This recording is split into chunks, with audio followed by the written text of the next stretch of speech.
Avatar fire and ash കാണാൻ തിയേറ്ററിൽ എത്തുന്നവരെക്കാൾ തിരക്കാണ് അവഞ്ചേഴ്സ് ഡൂംസ്ഡേയുടെ ടീസർ കാണാൻ വരുന്നവർക്ക്.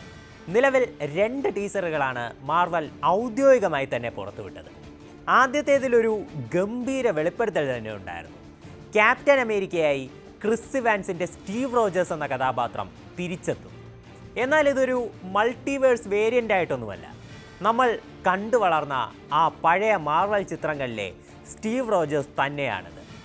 രണ്ടാമത്തെ ടീസറിൽ തോറിൻ്റെയും വളർത്തുമകളായ ലവിൻ്റെയും കാര്യമാണ് പറയുന്നത്. ഇനി എക്സ്മെൻ ടീമിൻ്റെ ടീസ് നൽകുന്ന ഒരു വീഡിയോ കൂടി റിലീസ് ചെയ്യാനുണ്ട്. അതിനുശേഷമാകും അവഞ്ചേഴ്സ് ഡൂംസ്ഡേയുടെ ഒഫീഷ്യൽ ട്രെയിലർ പുറത്തു വരിക. എന്നാൽ ഈ പറഞ്ഞ സ്റ്റീവ് റോജേഴ്സോ തോറോ എക്സ്മെന്നോ ഒന്നുമല്ല ഡൂംസ്ഡേയെ കൂടുതൽ എക്സൈറ്റിംഗ് ആക്കുന്നത്. അതിന് ഒരൊറ്റ കാരണമേ ഉള്ളൂ: ഡോക്ടർ ഡൂം എന്ന കൊടൂര വില്ലനായുള്ള റോബർട്ട് ഡൗണി ജൂനിയറിൻ്റെ വരവ്. ഇതിനു മുൻപ് MCUവിൽ അയൺമാൻ എന്ന സൂപ്പർ ഹീറോയായി RDJ അഭിനയിച്ചിട്ടുണ്ടായിരുന്നു. ഇപ്പോൾ നായകനിൽ നിന്ന് മാറി വില്ലനായി അദ്ദേഹം തിരിച്ചു വരുന്നത് മാർവൽ ആരാധകരെ സംബന്ധിച്ചിടത്തോളം ഉത്സവ പ്രതീതിയാണ്. നായകന്മാരായി പലരും ഉണ്ടായിട്ടും ഒരു വില്ലൻ കാരണം സിനിമയ്ക്ക് ഹൈപ്പ് കയറുന്ന അവസ്ഥ. എന്നാൽ ഈ പ്രതീക്ഷകളൊക്കെ അസ്ഥാനത്താകുമോ എന്നൊരു ഭയവും പലർക്കുമുണ്ട്. കാരണം ഇങ്ങനെ മികച്ച താരനിരയും വൻ ഹൈപ്പുമായിട്ടൊക്കെ വന്ന പല മാർവൽ ചിത്രങ്ങളും അവസാന നിമിഷം കല ഉടച്ചിട്ടുണ്ട്.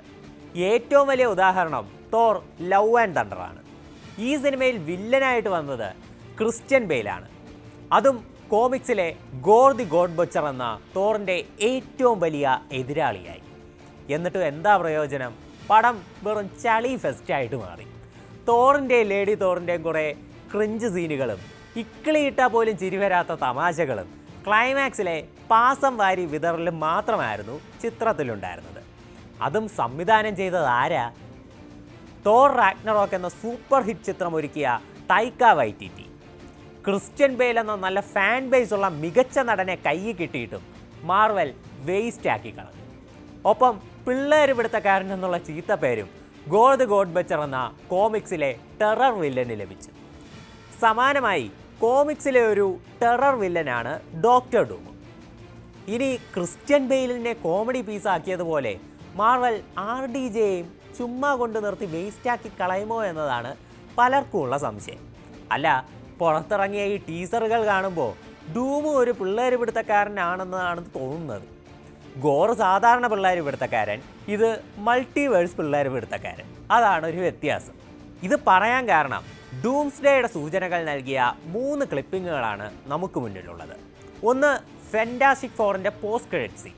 അതിൽ കുട്ടിയായ ഫ്രാങ്ക്ലിൻ റിച്ചാർഡ്സിൻ്റെ മുന്നിൽ ഡോക്ടർ ഡൂം തൻ്റെ ഐക്കോണിക് കോസ്റ്റ്യൂമും ഇട്ട് വന്നിരിക്കുന്നതാണ് നമുക്ക് കാണാൻ സാധിക്കുന്നത്. ഇനി സ്റ്റീവ് റോജേഴ്സ് പ്രധാന കഥാപാത്രമായ ആദ്യത്തെ ടീസറിൻ്റെ കാര്യം നോക്കാം. അതിൽ ഫോക്കസ് ചെയ്യുന്നത് ക്യാപ്റ്റൻ അമേരിക്കയ്ക്ക് ഇപ്പോൾ ഒരു കുഞ്ഞുണ്ടെന്നുള്ള കാര്യമാണ്. അപ്പോൾ ഈ കുട്ടി ചിലപ്പോൾ ഡൂംസ്ഡേയിലൊരു പ്രധാന കഥാപാത്രമായി വരാനുള്ള സാധ്യതയുണ്ട്. ഇനി തോറിൻ്റെ കാര്യം നോക്കാം. തോർ തൻ്റെ മരിച്ചുപോയ പിതാവിനോട് പ്രാർത്ഥിക്കുന്ന രംഗങ്ങളാണ് ടീസറിലുള്ളത്. അതും തൻ്റെ വളർത്തുമകളായ ലവിന് വേണ്ടി. ഒരു രംഗത്തിൽ ലവ് അവശയായി കട്ടിലിൽ കിടക്കുന്നതും കാണിച്ചിട്ടുണ്ട്. അതായത് അവഞ്ചേഴ്സ് ഡൂംസ്ഡേയിൽ കുട്ടിയായ ഫ്രാങ്ക്ലിൻ റിച്ചാർഡ്സിനും സ്റ്റീവ് റോജേഴ്സിൻ്റെ കുഞ്ഞിനും ലവിനും വളരെയധികം പ്രാധാന്യമുണ്ട്. ചിലപ്പോൾ ഡോക്ടർ ഡൂം ഇവരെ തൻ്റെ ആവശ്യങ്ങൾക്ക് വേണ്ടി തെറ്റായി ഉപയോഗിക്കുന്നതാകാം ചിത്രത്തിൻ്റെ പ്രമേയം. അങ്ങനെയാണെങ്കിൽ ഈ കുട്ടികളെ തടവിലാക്കുന്നത് ഡൂംസ്ഡേയുടെ പ്രധാനപ്പെട്ട പ്ലോട്ട് പോയിൻ്റ് ആകാനും സാധ്യതയുണ്ട്. തോർ ലവ് ആൻഡ് തണ്ടറിലെ ഗോർ ദി ഗോഡ് ബച്ചർ ചെയ്യുന്നതിനോട് ചെറിയ സാമ്യമൊക്കെ തോന്നുന്നില്ലേ? ഇത് തന്നെയാണ് പലരുടെയും ആശങ്കയ്ക്കും കാരണം.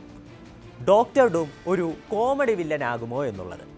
അങ്ങനെയാണെങ്കിൽ വൻ ഹൈപ്പും കയറ്റി RDJയെ കൊണ്ടുവരുന്നതൊക്കെ വേസ്റ്റ് ആയിപ്പോവും. പക്ഷേ ഈ സാധ്യത വളരെ വിരളമാണ്. കാരണം അവഞ്ചേഴ്സ് ഡൂംസ്ഡേ സംവിധാനം ചെയ്യുന്നത് പഴയ Winter Soldier, Civil War, Infinity War, Endgame എന്നീ ചിത്രങ്ങൾ ഒരുക്കിയ സാക്ഷാൽ റൂസോ ബ്രദേഴ്സാണ്. അവർ മാർവൽ ഫാൻസിനെ നിരാശരാക്കില്ലെന്ന് തന്നെയാണ് പ്രതീക്ഷ.